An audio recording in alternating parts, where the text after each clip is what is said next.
అందరికీ నమస్కారం. ఈరోజు మీ అందరికీ నేను వినిపించబోయే కథ ఆమె. రచయిత నామని సుజనాదేవి గారు. ఇక కథలోకి వెళితే, ఏయ్ నిన్నే, నీకెన్నిసార్లు చెప్పాలి ఇలా డ్రెస్సులు వేసుకోవద్దని? చక్కగా చీర కట్టుకోలేవు?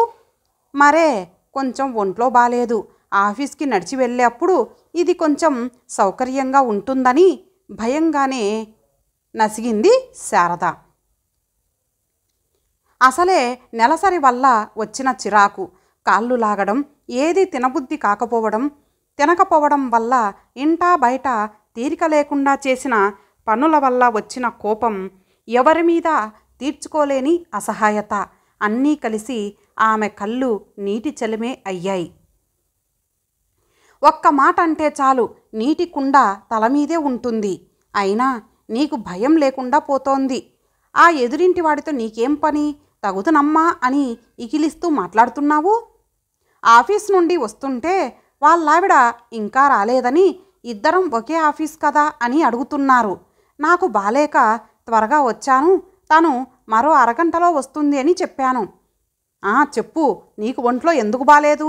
ఏమయ్యిందో అన్నీ చెప్పు. బుద్ధి లేదు. ఆ కులం తక్కువ జనంతో ఫ్రెండ్షిప్ వద్దన్నా నువ్వు వినవు కదా. అసలు వద్దు మొర్రో అన్నా నిన్ను ఉద్యోగంలో జాయిన్ చేశాను చూడు, అది నాదే తప్పు.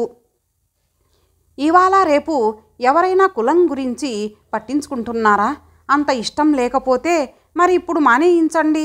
వాళ్ళల్లో మనలో ఒకే రక్తం కదా. అసలే చిరాకుపై ఉన్న శారదలో కోపం కట్టలు తెంచుకొని ధైర్యంగా ఆ మాట అనేలా చేసింది. నిజానికి ఇంట్లో పిల్లలు, ఇద్దరు చిన్నపిల్లలు కాబట్టి ఉద్యోగం ఇప్పుడే చేయను అంటే పట్టుబట్టి వీళ్ళు చేస్తున్నారు, వాళ్ళు చేస్తున్నారు, ఇంట్లో నీ బాబు సంపాదించిన మూట ఉందా అంటూ చేర్పించాడు. చచ్చి చెడి 2 బస్సులు ఎక్కి దిగి ప్రయాణంలో ఎక్కడ వాష్రూమ్ అవసరమవుతుందోనని నీళ్లు తాగకుండా పొద్దున్న ఇంట్లో పని, పిల్లల స్కూల్కి తమకి బాక్సులు పెట్టుకొని తిని తినక సమయానికి బస్సు రాకపోతే టెన్షన్తో ఎక్కడ ఆఫీసులో మాట పడాల్సి వస్తుందోననే గాబరాతో వెళ్ళి వస్తే, రాగానే ఇది తనకు జరిగే సత్కారం. రాగానే కనీసం అయ్యో పాపం అనే ఒక్క మాట చాలు, మరో రోజంతా లేని ఓపిక తెచ్చుకొని ఉత్సాహంగా పనిచేయడానికి. ఏంటి నోరు లేస్తుంది? ఉద్యోగం చేస్తున్నానని పొగరా? నాకు తిక్కరేగితే అంతా దించుతా. ఇంకా ఏమనేవాడో గాని ఫోన్ రావడంతో బయటకు వెళ్ళిపోయాడు. కులం ప్రసక్తి రాగానే ఆమెకు పొద్దున్న వాట్సాప్లో వచ్చిన మెసేజ్ గుర్తుకు వచ్చింది. అతను ఆమెను అడిగాడు, మీది ఏ కులం? ఆమె సమాధానం, మహిళగా చెప్పాలా, అమ్మగా చెప్పాలా? రెండింటినీ గూర్చి చెప్పండి అన్నాడతడు. పూర్తి ఆత్మవిశ్వాసంతో ఆమె చెప్పింది. తల్లి కాగానే స్త్రీ కులాతీతురాలవుతుంది, అదెలా సాధ్యం? ఆశ్చర్యపోతూ అడిగాడతడు. ఆమె సమాధానం, తల్లి తన పిల్లల మలమూత్రాదులను శుభ్రపరిచేటప్పుడు తల్లిది శూద్రజాతి, పిల్లలు పెద్దవాళ్ళయ్యే తరుణంలో వారి సంరక్షణ బాధ్యతలు నిర్వర్తించేటప్పుడు ఆమె క్షత్రియ వనిత. పిల్లల ఎదుగుదలతో పాటు ఆమె కులం కూడా మారుతుంది, వారికి విలువలు నేర్పిస్తుంది, సంస్కృతి సంప్రదాయాల గురించి నేర్పించి బ్రాహ్మణ వనిత అవుతుంది. చివరగా పిల్లలకు మంచి విద్యాబుద్ధులు వచ్చి సంపాదనాపరులైన తర్వాత తల్లి వారికి ధనం యొక్క విలువను ఆదా చేయడాన్ని నేర్పించి వైశ్య ధర్మాన్ని ఆచరిస్తుంది. ఇప్పటికైనా మీరు ఒప్పుకుంటారనుకుంటాను స్త్రీ కులాతీతురాలని. గౌరవంతో వినమ్రతాభావంతో నిశ్చేష్టుడై అలా చూస్తుండిపోయాడతను. ఎవరో గాని మహిళ గురించి ఎంత బాగా చెప్పారు. కులంది ఏముంది? అందరిలో అదే రక్తం, అందరం ఒకే కులం, మానవ కులం. గడియారంతో పందెం వేసుకున్నట్లు పొద్దున 5 గంటలు లేచింది మొదలు రాత్రి 11 వరకు అలుపెరగని యంత్రంలా పనిచేయడం కేవలం అతివలకే చెల్లుతుందేమో.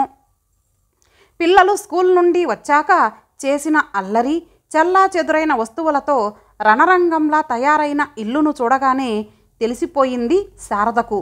అమ్మా అంటూ చుట్టేసిన ఇద్దరిని అక్కున చేర్చుకుంది. ఏంటి నీకు పర్సనల్ మెసేజ్లు, గుడ్ మార్నింగ్లు కూడా పెడుతున్నారా? భర్త అరుపులకు పిల్లలకు స్నాక్స్ చేస్తున్నదల్లా దెబ్బకు ఒక్క ఉదుటన ముందు గదిలోకి వచ్చింది. ఏంటిది? ఆమె సెల్ ముందుకు చాపుతూ అన్నాడు. రేపటి అంతర్జాతీయ మహిళా దినోత్సవం సందర్భంగా శుభాకాంక్షలు పెట్టారు కొలీగ్ శ్రీనివాస్. అంటే తను రాగానే తన సెల్ రోజు చెక్ చేస్తున్నాడన్నమాట. అందుకేనా కొన్ని వంకర మాటలు మాట్లాడుతుంటే తన సెల్కి వచ్చిన ఆ విషయాలు అతనికి ఎలా తెలిసి ఉంటుందని తను బుర్ర బద్దలు కొట్టుకుంది. అయితే ఇదన్నమాట సంగతి. సంస్కారం లేని అతన్ని చూసేసరికి ఆమెకు కోపం నశాలానికి అంటింది. అలా ఒకరి సెల్ని వారు లేనప్పుడు చూడటం ఎంత సంస్కారహీనం! కోపంగా అంది శారద. అంటే నీ బండారం బయటపడిందని భయమా? వంకరగా నవ్వుతూ అన్నాడు. కోపంలో మాటామాట పెరిగింది. ఎదురు మాట్లాడుతున్నందుకు చేయి చేసుకున్న అతనితో, భార్యను అడుగడుగునా అవమానించి అనుమానించే నీతో ఇన్నేళ్ళు కాపురం చేయడమే నా బుద్ధి తక్కువ. ఆకాశంలో సగం అవనిలో సగం అంటూ ఉద్యోగాలు చేస్తూ మేము ఇంకా ఎదుగుతున్నామో దిగజారుతున్నామో తెలియకుండా బతుకుతున్నాం. కాలానికి రాత్రి పగలు 2 రెక్కలు అన్నట్లు దేశ ప్రగతికి సంసార రథానికి ఆడ మగ ఇద్దరు 2 చక్రాలు. ఒక్క రెక్కతో పక్షి ఎలా ఎగరలేదో ఒక్క చక్రంతో సంసార రథం సాగదు. ఇక దినదిన గండం 100 ఏళ్ల ఆయుష్యులా నేను ఉండలేను. మీకు నా మీద ఎప్పుడు గౌరవం వస్తే అప్పుడే వస్తాను అంటూ పిల్లలతో బయటకు వచ్చేసింది శారద. చిత్రంగా ఆమెకు ఇప్పుడు కన్నీళ్లు రావడం లేదు. పంజరం నుండి విశాల విశ్వంలోకి స్వేచ్ఛగా ఎగిరే విహంగంలా ఉంది ఆమె పరిస్థితి. అలా వచ్చిన ఆమెను తల్లి అక్కున చేర్చుకుంది. ఒక ఆడవారి మనసు మరొక ఆడదే అర్థం చేసుకుంటుంది అన్నట్లు ఆమెకు పూర్తి సహకారం అందించింది. తన చదువుకు పదును పెట్టి మంచి కార్పొరేట్ కంపెనీలో ఉద్యోగం సంపాదించింది.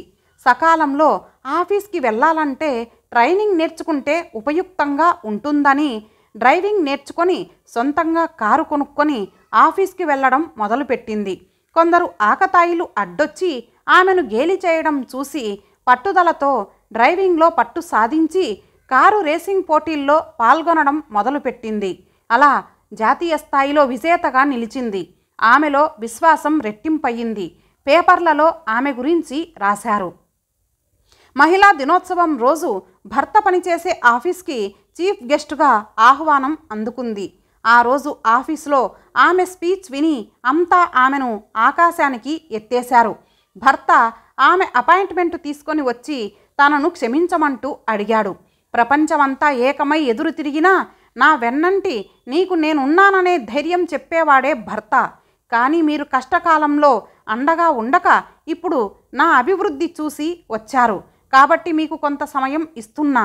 మీ ప్రేమ ఇలాగే ఈ ఏడాదంతా ఉండి నిజంగా మీ ప్రవర్తన మారింది అనుకుంటే అప్పుడు వస్తాను అంటున్న ఆమె ఆకాశమంతా ఎదిగి కనపడగా నిశ్చేష్టుడైపోయాడు. మహిళా విజయాన్ని అభినందిస్తున్నట్లు దూరంగా గుడిలోని జేకంటలు మంగళకరంగా మోగాయి. ఇంతటితో ఈ కథ సమాప్తం. మరలా మరొక మంచి కథతో కలుద్దాం. అంతవరకు సెలవు. నమస్తే.